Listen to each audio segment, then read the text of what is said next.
700 years ago, about 40 noblemen wrote a letter to Pope John XXII. They said they were acting in the name of the community of the Kingdom of Scotland and asked the Pope to recognise the Scots as a free and independent people. Famous for its stirring and evocative statement of Scottish political freedom, the letter was handwritten in Latin at Arbroath Abbey and sent to the Pope on the 6th of April 1320. We know it now as the Declaration of Arbroath, and it is one of the most important documents and treasured artefacts of Scottish history. But to understand how the Declaration shaped medieval Scottish thinking, you need to look beyond the original file copy. The duplicate of the letter sent, preserved in the National Records of Scotland. What many don't realise is that another 25 copies survive. Each differs from the original and from the others. So there were at least 26 different declarations, and almost certainly more. Those most commonly circulating in the 14th and 15th centuries were copies of copies. For most of the Middle Ages, there was no printing. Every copy of the Declaration was handwritten by a scribe, so misreading or miscopying led to mistakes and omissions.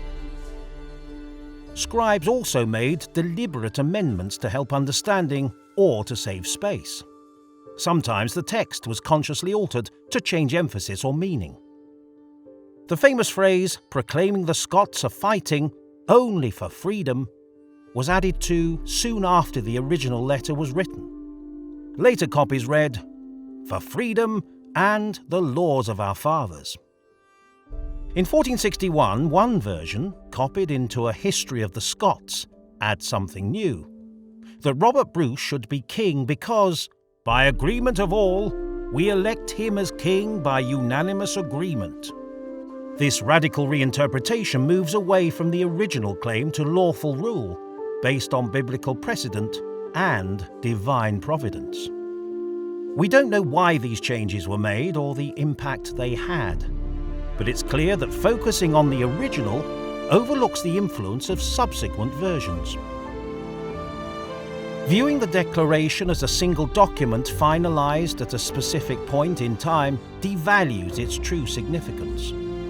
Today we can use technology to compare the different versions and examine how the Declaration was modified by different people at different times. The dynamic edition of the Declaration of Arbroath illustrates what alterations were made, which parts were changed most frequently and most dramatically, and which copies contain the most variations. It reveals that the most famous and frequently quoted sections are, in fact, the ones that have been altered the most. To see which they are and discover more, visit the Dynamic Declaration website.